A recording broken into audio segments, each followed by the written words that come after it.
एक धर्मपुर नाम का गांव था। जहां एक बाबा और 2 चेले रहते थे।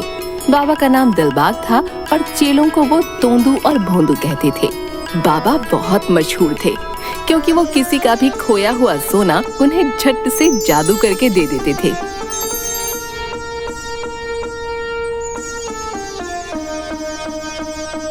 और उसके बदले थोड़ा बहुत दान ले लेते थे। इस वजह से उस गांव के लोग अपने सोने के खोने या उसके चोरी होने से निश्चिंत रहते थे।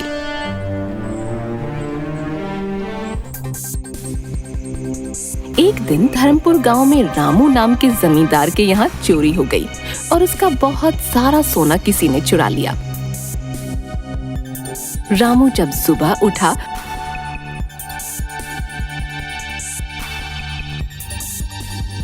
और अपनी अलमारी की तरफ देखा तो उसके होश उड़ गए।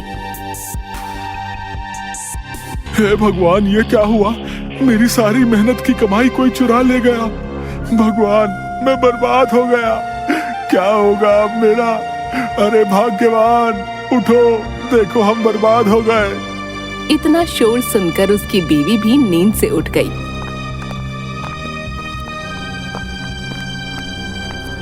और ये नजारा देख उसके भी होश उड़ गए और वो भी रोने चिल्लाने लगी।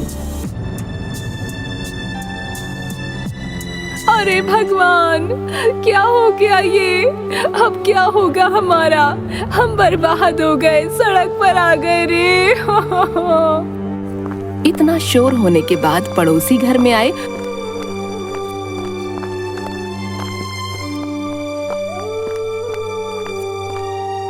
और उन्हें रोता देख रामू और विभा को समझाने लगे। अरे रामू, चिंता न कर, सब ठीक हो जाएगा। कुछ करते हैं हम लोग, मिल जाएगा तेरा सोना। अरे हाँ रामू, कोई चिंता की बात नहीं है, तू शांत हो जा। लेकिन ये बता, ये सब हुआ कैसे?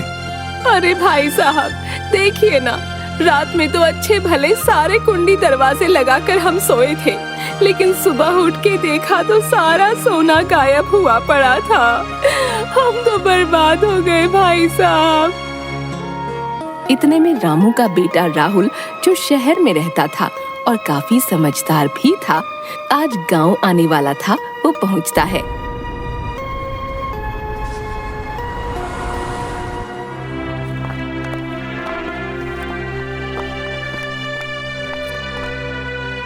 और घर में भीड़ देखकर घबरा जाता है।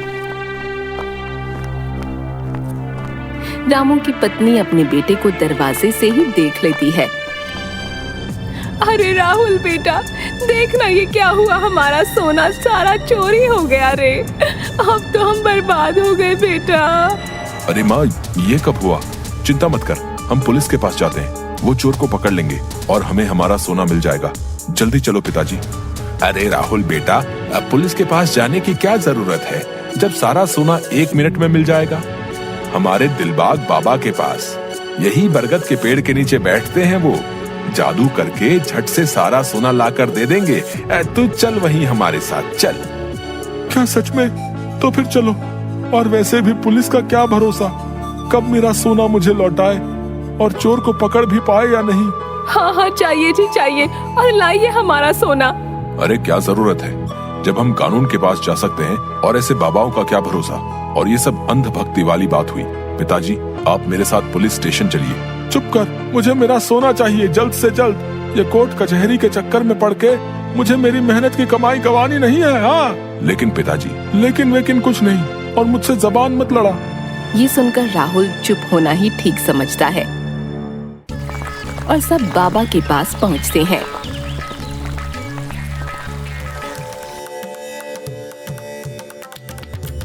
सब चिल्लाते हैं, बाबा दिलबाग की जय, बाबा दिलबाग की जय। अलग निरंजन, क्या हुआ पुत्र?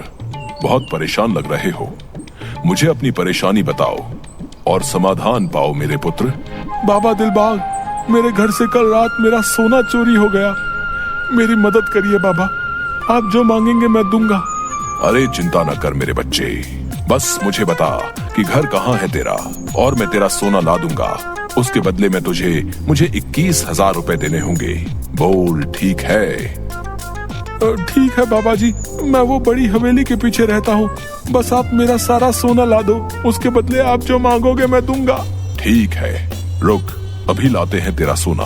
तोंदू भोंदू, गिराओ जादुई चद्दर और देखो बाबा का कमाल। जी बाबा जी, अभी मैं चद्दर गिराता हूँ। अले तोंदू, तू थोल, तद्दल मैं दिलाता हूँ। अरे तोंदू भोंदू, अभी तक जादुई चद्दर गिराई नहीं। भोंदू चद्दर गिराता है। बाबा जी हो गया था, अब आप अपना कमाल दिखाइए। यहाँ हुड़दंग कपाल कपाल कपाल, दिखा अपना कमाल कमाल कमाल। गीली गीली छू कपाल, गीली गीली छू।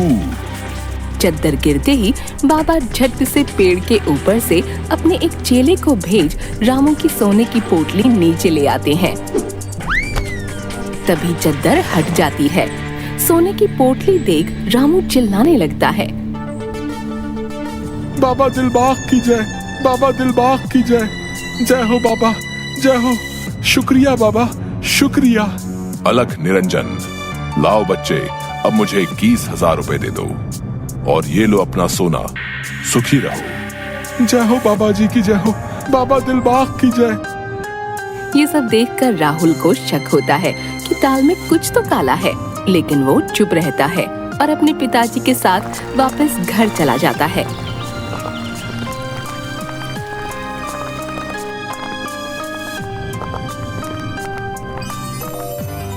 घर पहुंचकर सबके चेहरे पर खुशी लौट आती है, लेकिन राहुल अभी भी सोच में पड़ा होता है और मन ही मन कहता है, कुछ तो गड़बड़ है। वो बाबा ऐसे कैसे सोना ला सकता है? मुझे पता लगाना ही होगा।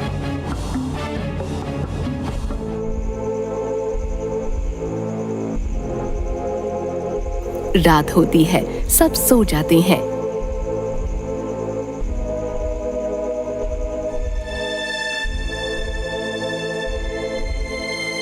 लेकिन राहुल के मन की जिज्ञासा नहीं जाती और वो अपने कमरे की खिड़की से चांद को देखने लगता है। इतने में उसकी नजर नीचे जाती है तो वो देखता है कि बाबा सोमनाथ चोरों की तरह धीरे धीरे चलकर कहीं जा रहे होते हैं।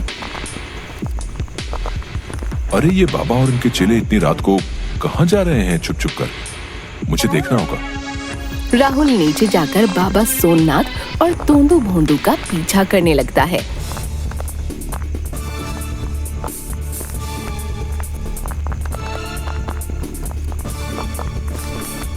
वो बाबा गांव के ही एक घर में चुपके से घुस जाते हैं।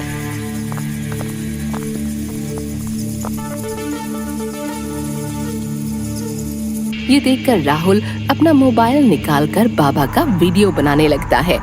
अरे ये बाबा तो इनके घर से सोना चुरा रहे हैं, लेकिन ये ऐसा कर क्यों रहे हैं? वो बाबा की सारी वीडियो चुपके से बना लेता है और अगले दिन गांव वालों को बुलाकर सबके सामने वो उस बाबा की वीडियो दिखाता है। साथ ही बाबा दिलबाग को पुलिस के हवाले कर देता है। पुलिस वाले सबके सामने दिलबाग से पूछताछ करते हैं। आखिर तुम सोना चुरा क्यों रहते हैं? मैं पहले सबके घर से सोना चुराता था और फिर जब वो मेरे पास अपना सोना मांगने आते थे तब जादुई चद्दर के सहारे से सबकी आंखों के सामने चद्दर के पीछे से पेड़ के ऊपर से छुपाया हुआ सोना ले आते थे। जादू से तो मैं उनका सोना उन्हें लौटा कर पैसे मांगता था। इससे मेरी इज्जत भी बनी रहती थी सबके सामने और मुझे पैसा भी मिल जाता था। रब बहुत चतुर बन लिए तुम। चल अब जरा हवालात की सैर पर चल, वहीं करेंगे आड़ मिलो सजना। चल रहे। अरे बाबा, आपने तो हमसे कहा था कि हमें कुछ नहीं होगा, हमें तो पुलिस पकड़ के ले जा रही बाबा। बाबा। राहुल और गांव वाले चिल्लाते हैं, सर आप इस ढोंगी बाबा को जेल में डाल दो। हाँ, इसीलिए कहते हैं कि बुरे काम का बुरा नतीजा।